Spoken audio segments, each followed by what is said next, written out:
There are moments in every person's life when they face intense adversity. They're crucibles that forge who they become as individuals and as leaders. Now more than ever, we need leaders who are called to a higher standard, focused on leaving it better than they found it, and paying it forward to the next generations. Now, let's join Fire Chief Randy Brookman as he speaks with leaders from all walks of life, as he explores and learns from their personal journeys and the crucibles that have forged them into better leaders and better people. Welcome back to another episode of the Leadership Crucible podcast. Today it's an honor and a pleasure to have Dr. Kelvin Cochran on the show. Dr. Cochran was born in Shreveport, Louisiana, and as a 5-year-old boy was spellbound by the Shreveport firefighters fighting a fire across the street from his house, and dreamed that one day that he would be a firefighter. A proud student of Cato Parish Public Schools, he graduated from Woodland High School. His higher education efforts include a bachelor's degree in organizational management from Wiley College, a master's degree in industrial and organizational psychology from Louisiana Tech University, holds an honorary doctorate in Christian leadership from Christian University, and a doctorate in interdisciplinary leadership from Creighton University. His employment with the Shreveport Fire Department began in 1981 as a firefighter. He was then promoted to fire training officer to serve in that capacity from 1985 to 1990, when he gained a promotion to assistant chief training officer. His service in that position concluded when he was appointed fire chief of the Shreveport Fire Department on August 26, 1999. On January 2, 2008, he was appointed the fire chief of the city of Atlanta Fire and Rescue. On August 17, 2009, he was appointed as the United States Fire Administrator by President Barack Obama. On June 19, 2010, he was reappointed by Mayor Kasim Reed as Fire Chief of the City Atlanta Fire and Rescue Department. He served 5 years as a Chief Operating Officer of Elizabeth Baptist Church in Atlanta, Georgia, and currently serves as a Senior Fellow and Vice President for Alliance Defending Freedom. He's married to Carolyn and the father of 3 children and 1 granddaughter. Kelvin, welcome to the Leadership Crucible podcast. It's great to see you again. Randy, I'm honored to be on the podcast with you, man, and just looking forward to our conversation. It's great seeing you. Yeah, I was just thinking this morning, I said, when was the first time that I met Kelvin? And I think you were probably still a training officer in Shreveport, and then you got to take that next step and be the fire chief. And I think our paths have continued to intersect over the last 20 plus years. So. Absolutely. And I don't know if I've ever told you this, but when I was an assistant chief of training in Shreveport and a member of the IAFC, you're one of those guys that inspired me from a distance. So I met you before you met me. And when I became fire chief, I was determined not just to be a card-carrying member who attended the annual conference, that I wanted to get involved. And so you had a lot to do with that. Well, thank you. I appreciate that. That means a lot coming from you. So let's jump into, kind of your history, because you've had a really illustrative career. But you didn't start out at the top of the ladder. You were growing up at very humble beginnings in Shreveport. And can you just share what your life growing up was like? Yeah, I'd be happy to. I was born in the early 60s during the peak of the civil rights movement in Shreveport, Louisiana, in the South, in the thick of things. And, at the time that I was born, at a hospital called Confederate Memorial Hospital, no less. It is the hospital where the poor families went to have their health care needs met because they couldn't afford health care. So, and when my mom and dad took me from the hospital, we were living in a government project called Alameda Terrace in one of the poorest neighborhoods in Shreveport, Louisiana. And there were 6 of us in our family, 4 boys and 2 girls. I was the youngest boy. The 2 girls came after me.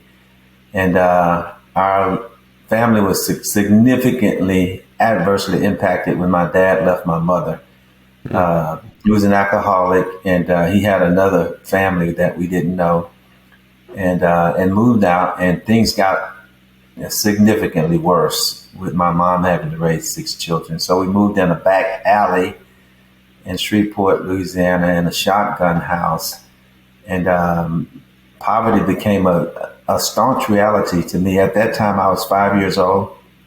And Randy, we had to go on, my mother had to get welfare, government assistance, food stamps, government assistance.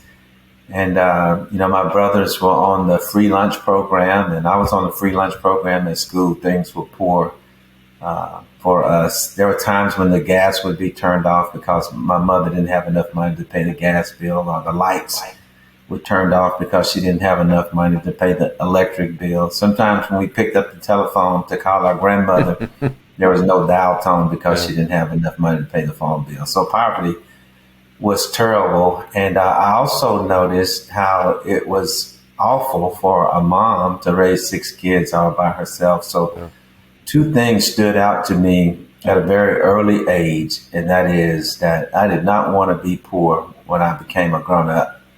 And that I wanted a family. I wanted to be a husband who had a wife that stayed with his children. So those early years had a significant impact on my vision for what I wanted my life to be like in the future.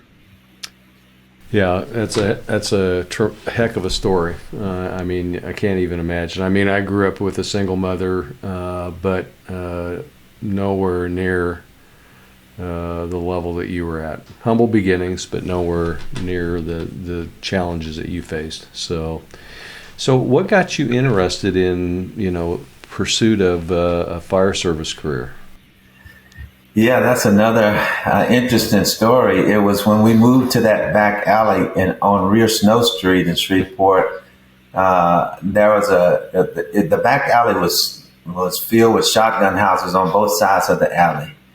And one Sunday after church, Randy, my brothers and sisters and I, we were laying on the front room floor of that shotgun house, watching a little black and white TV with a coat hanger sticking out at the top of it. Yeah. And we heard sirens in our alley.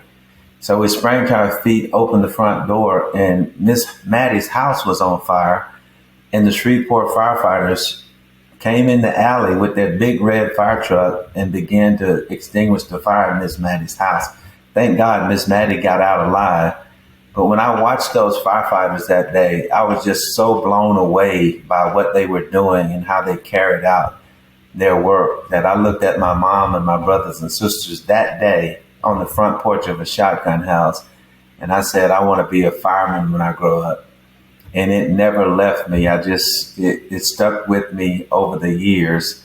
And so 3 things impacted me when I was growing up in Shreveport and in that alley. I realized that I didn't want to be poor. So I had a dream that I wouldn't be poor. I had a dream that I would have a family. And I had a dream that one day I would be a firefighter.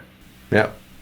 Great motivation. So from that dream, then how did you tell us a little bit about when you entered the Shreveport Fire Department? What was that like at the time? And then just kind of a little bit about as you moved up through the system. Yeah, it was a dream come true. In 1981, I became a Shreveport firefighter, but it was challenging times, Randy, because I was one of the first African Americans on the Shreveport Fire Department.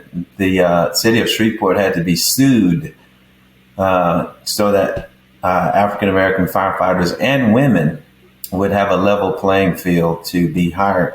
And so I was like in the 3rd class. There was only about 8 or 9 African American firefighters on the department when I was hired. And it was very tough. Racism was a very real issue. Discrimination was very real.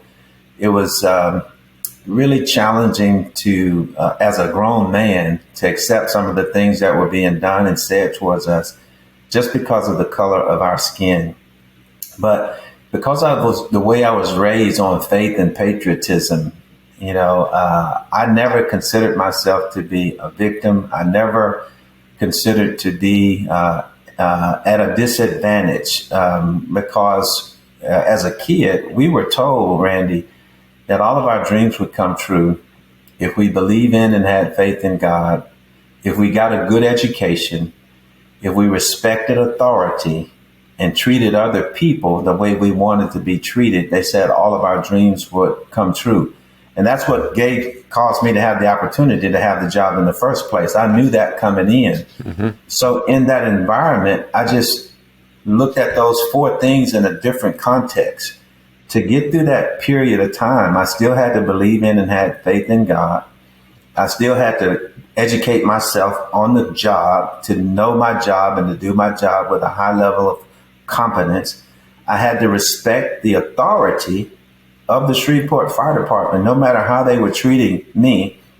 And I had to treat my brothers, my white brother firefighters, the way I wanted to be treated, no matter how they treated me. Yeah. And it was those things that established, I guess, the witness, the testimony, the credibility, to where over, about a 3 or 4 year period, like Dr. Martin Luther King's dream said, I began to be judged by the content of my character and not by the color of my skin.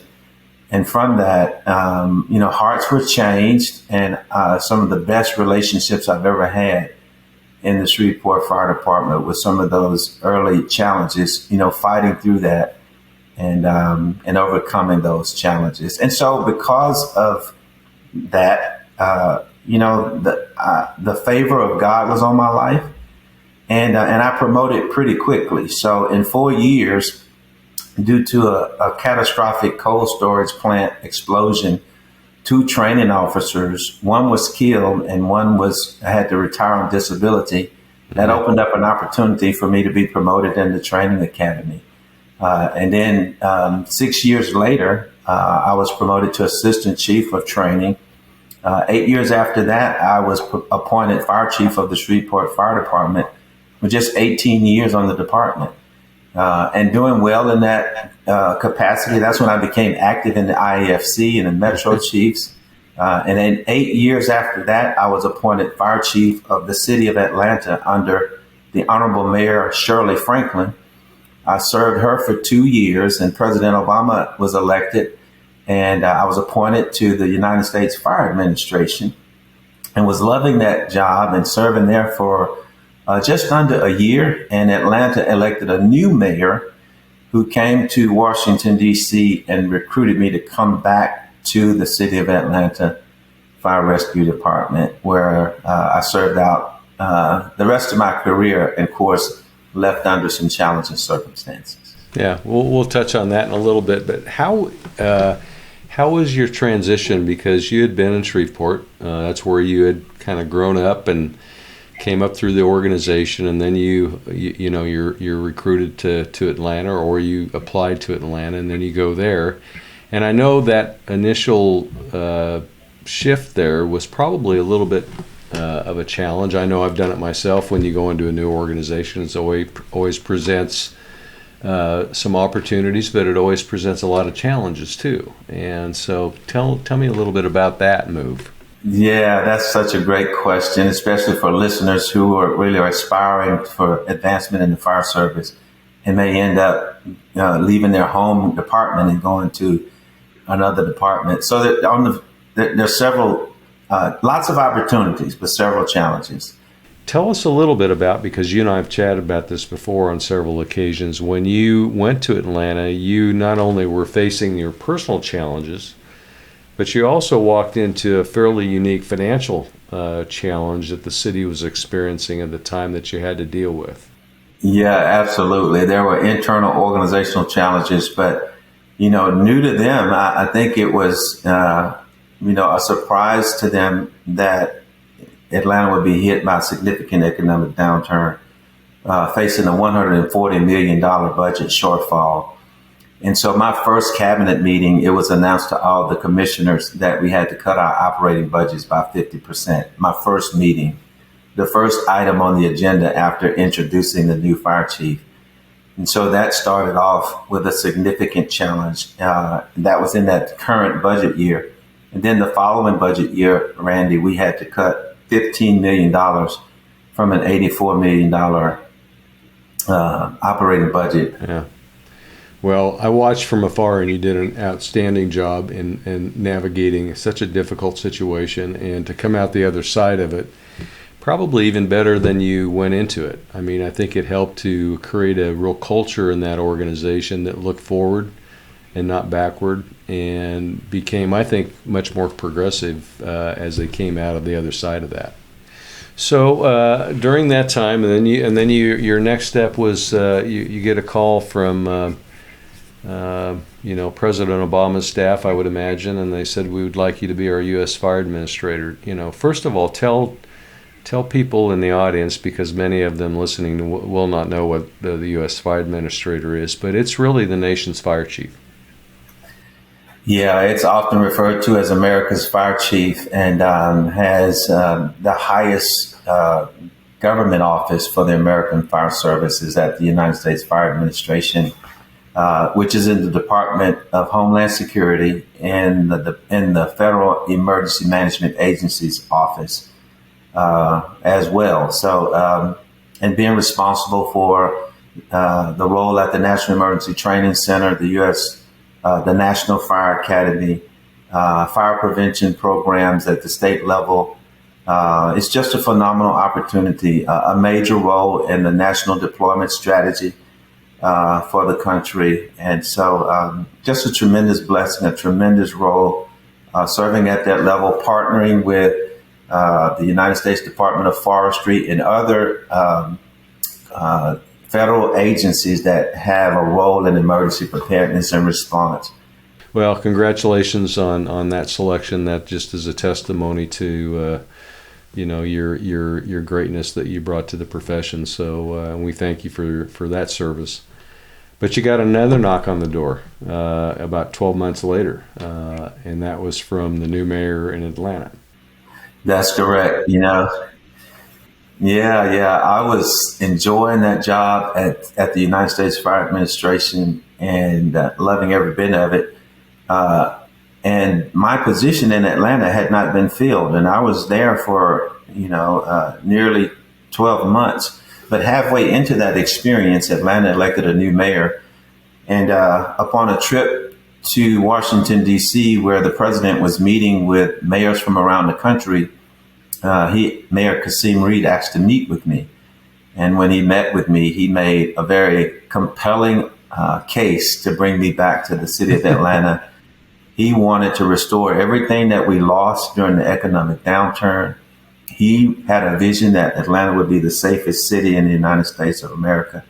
And he felt that me being a part of that team would help on the fire and rescue side.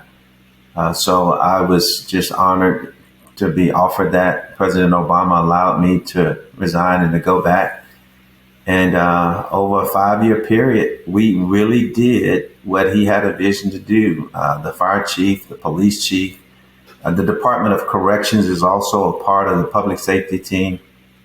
Phenomenal leaders. And Atlanta did become one of the safest cities in the United States during that period of time. So we accomplished great things. Yeah, you absolutely did. And, we hated to see you go from the U.S. Fire Administrator position, but, as we watched you go back and walk through what the reinvigoration of the Atlanta Fire Department at the time, Atlanta Fire and Rescue, it was really fun to watch from the outside, because you're absolutely right. You guys did just great work in a short period of time. Well, thank you, Randy. I appreciate that. So at the end of your tenure, you ran into some legal issues, I guess, with your employment, and let's talk a little bit about that. I know it was a very challenging time for you. Yes, it certainly was. In my entire life and career, I'll focus on the career side, because of my faith as a Christian. I have lived in my personal life, very faithful and committed to, my Christian life, my faith life. But it was a parallel walk with my fire service career. I never had to separate the two. I never thought that I would need to separate the two. And so it was in that journey, and I've always had a passion for men's ministry. I've just loved, developing men, and being developed, from a biblical standpoint, of biblical manhood. And so in 2013, it was on my heart because so many men struggle with condemnation and guilt and shame. I was led to write a book to address that issue. There was a question that God asked Adam in the Garden of Eden, who told you that you were naked? And that was the title of the book, Who Told You That You Were Naked? And in the book, there was a few pages where I talked about what the Bible said about marriage and sexuality. And those few pages are what caused my childhood dream come true, 34-year career to come to an end. Yeah, and I think as we were watching from the outside, watching that whole process, number one, we were very surprised that was occurring. But I think as you walked through that journey after you were terminated, I think you engaged a legal process and ultimately won a wrongful termination suit against the city, correct? Yes, that's correct. In the United States of America, our First Amendment gives us the right to have freedom of religion and freedom of speech. And that's ultimately the basis by which my case was won. Yeah. It was surprising and challenging for me as an American firefighter and believer because throughout my career, Randy, I demonstrated just pure, authentic tolerance of different views and different beliefs. You have to get to the level of leadership that I was privileged to get to. You can't be racist. You can't be bigoted. You can't have a track record of injustice towards any people group. And that was never the case for me. Having experienced discrimination because of the color of my skin when I first entered our beloved profession, I made a vow that if I was ever in charge and a leadership position, that I would assure that I created an environment where no one would have to go through what I went through, not just because of their race, but their any other category of a people group that actually made up a community, and certainly that made up a fire department. And I was privileged to do that. I honestly was able to eliminate policies and procedures and practices that were institutionalized, that were against certain people groups, and level the playing field. And I was celebrated for that by unions, by all people groups within the fire service. But on that particular issue, none of that mattered. And so I was abruptly terminated. But, in our country, we have one of the most just legal systems in the world, if not the most just legal system in the world. And I had the privilege of being supported by a law firm called Alliance Defending Freedom, who specialized in religious freedom and free speech cases. And after a 4-year legal journey, not only was I vindicated, but the city of Atlanta had to pay a significant settlement because of the injustice that was done to me. Well, I'm sorry you had to go through that, but I'm glad you did because I think it, helps to right the wrong, if you will, and also set, I think, a new bar for what happens going forward. And I think as we have talked before, I think you were one of the first cancel culture victims, if you will. Yes. I mean, that was just starting to emerge in social media, but as I was watching from the outside, watching what was going on, it was pretty evident that a small group of people were trying to say, you just can't believe that way. Right. Yeah.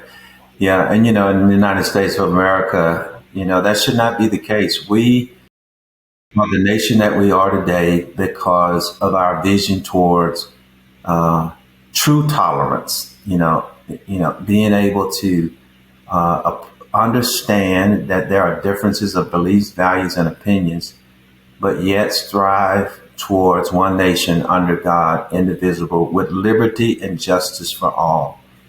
But the current culture of cancel culture says that if you don't believe a certain way, you don't have a right to life, liberty, and the pursuit of happiness anymore, and that we'll do everything we can to keep you from life, liberty, and pursuit of happiness. And that's just not right for any culture. Certainly, it doesn't align with the values of the United States of America. Yeah, yep, agreed. So we've talked a lot about the importance of quality leadership, and I'd kind of like to get your take on what your perspective is of the current state of leadership in our society. Yeah, across the board, in spite of the discipline, there is a vacuum in leadership. In all organizations, there's just a tremendous challenge of a lack of leadership. Not enough leaders in the pipeline to fill vacant positions through attrition or new positions that are created when organizations are growing. The hunger for professional development has diminished. We were so hungry when we were coming along that we couldn't wait to go to the National Fire Academy. We couldn't wait to go to the next conference because we were so hungry. And that level of hunger has kind of diminished. And so I think we really need to take it serious. Professional development has to be a high priority at every level for every organization, but especially in the fire service. Yeah, I think, and I think the work-life balance is extremely important because we probably in our careers were very unbalanced. Yeah. Right. But I think it's really I think an issue that most organizations are going to have to face in that professional development piece is bringing that internal to the organization and making it part of the day-to-day routine instead of just saying if you want to get promoted you have to do these things. I think we're going to have to bring that in and facilitate that more organizationally than we have in the past.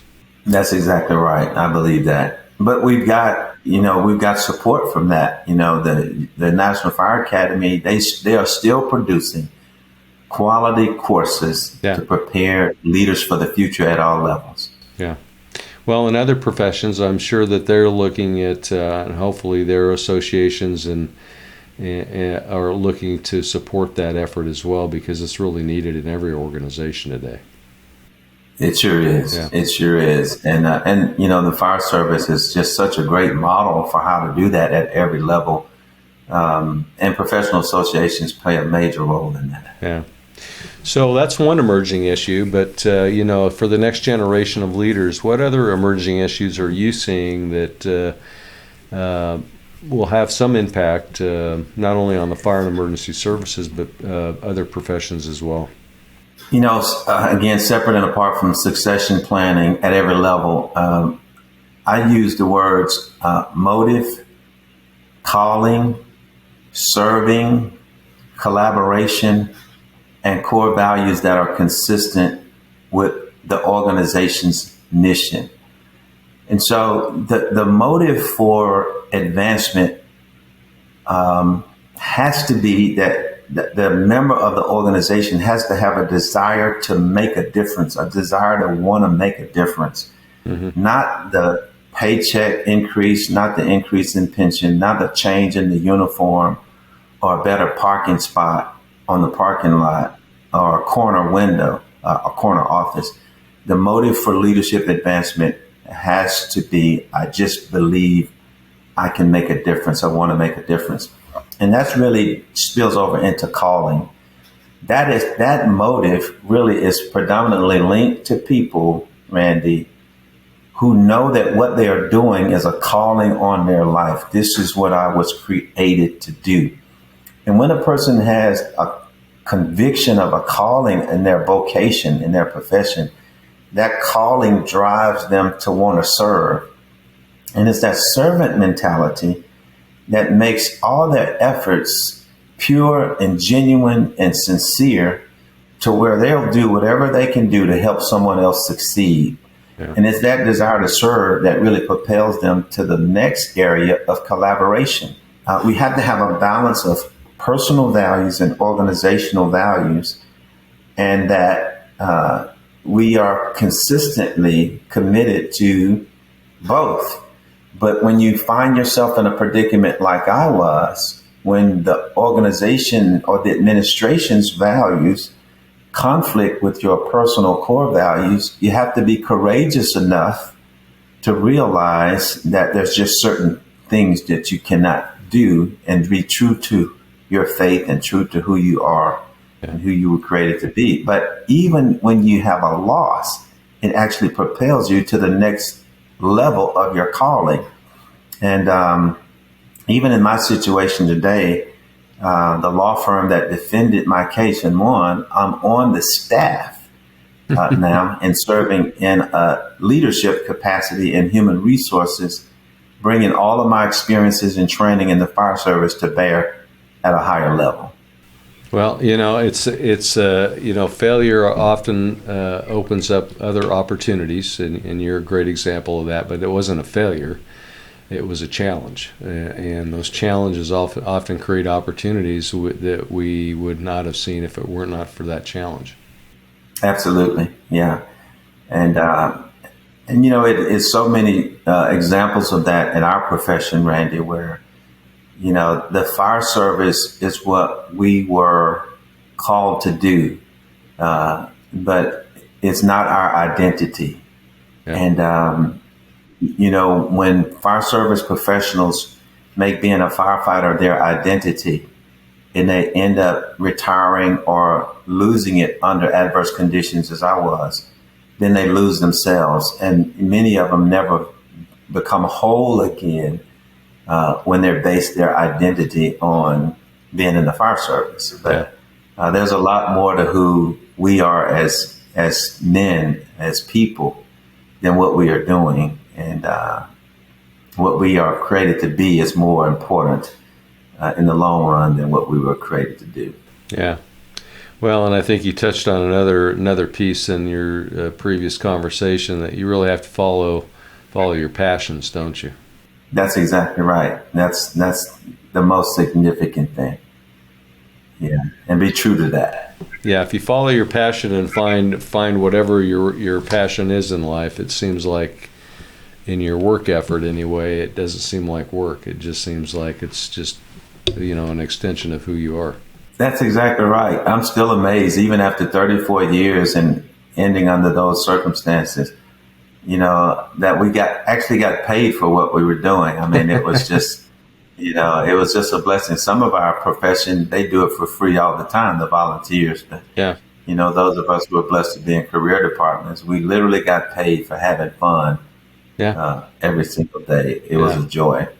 Yeah. Yeah. There was a chief safety officer in Shreveport named Sandy Davis. I don't know if you ever met Sandy Davis. He was a big safety guru, just a guy full of life. When I came to my decision to leave Shreveport to go to Atlanta the first time, he gave me the best advice that I ever got. He told me to follow my passion, not my pension.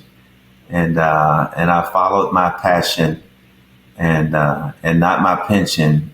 And my passion has led me to greater financial wellness than if I would have stayed in Shreveport to preserve my pension. So following your passion has to be a higher order. Yeah. So I'd like to end on this question, and I think it's really important as we look at our next generation of leaders and pass along what we've learned, both good and bad, for them. But in respect to that next generation, in making a difference in their own life journey, what would you share? I believe no matter what your profession, if you have aspirations for making a difference in your calling, in your vocation, you have to believe in something higher than yourself, something more sovereign than human beings. And of course, according to my belief, I believe in God, and in Christianity, I believe that Jesus Christ is the Son of God. But that has to be different for different people, but I believe that's key to thriving in life. Believe in something higher and more sovereign than yourself as a compass that guides you through all the challenges that we face as human beings in life. And then second to that, and being honorable to a sovereign, we have to be faithful in committed to nurturing family relationships. It has to be a higher order than our vocation, even though it's necessary to have a vocation to nurture your family. Mm-hmm. But no matter what we go through, Randy, we have to keep nurturing family relationships as a higher priority, because it's honoring a sovereign and being faithful to that compass and guide, and faithful in family relationships that cause us to thrive in our vocations. I've seen many gifted fire service leaders who had the gift of leadership and administration. You are the highest part of that list. You have amazing gift in leadership and administration. Oh, thank you. But I've seen a lot of guys who have a gift in leadership and administration who neglected to nurture their family relationships, and they didn't peak out in their profession, because when we neglect nurturing our family relationships, it just takes away from our full virtue and capacity as leaders of our organization. And many of them did not reach their peak because of that. And then after that, after you get your sovereign right, your God right, and your family right, it's important for us to be lifelong learners towards our vocations. We should never reach a point, Randy, to where we feel we have arrived, professionally in our professional development. I didn't begin to pursue my doctorate until 2013, right at the twilight, the peak of my career. I entered a doctoral program and got a doctorate in interdisciplinary leadership because I was so passionate about it. And I'm still going to school. I'm still taking classes. In recent years, I've become a LinkedIn learning junkie. I take class after class after class. And so, I'm just constantly trying to position myself to where I can be relevant and serve until the day I die. And I think those are key principles that are necessary for anybody who has leadership aspirations in any profession. Yeah. Yeah, great advice, Kelvin. I sure appreciate that. I just want to thank you for taking time out of your busy schedule to be with us today and to share your insights and your journey with our audience. As I said when we started the show, I've known you for probably almost 25 years now, and I just value our relationship and our friendship, and it's just been an honor to be able to serve with you through the IFC, but also just to watch your journey and the impact that you've made on our profession and the impact that you've made on others that you've come in contact with. So thanks for being on the show. Randy, it's been an honor. Man, you're one of my fire service heroes. Like I said earlier, you inspired me, to step out and not just be a card-carrying IAFC member. And it's blessed my life tremendously ever since. So thank you for having me on the show. I look forward to the day that we can see each other in person, so I can give you a big brotherly hug. And maybe we'll be somewhere training and developing young leaders somewhere in the future before we leave this planet. Yeah, I think that's a great plan. Thanks for listening to the Leadership Crucible podcast. If you have a story of adversity you'd like to share, we'd love to hear it. Join us next time as we continue to explore how to live lives of success and significance.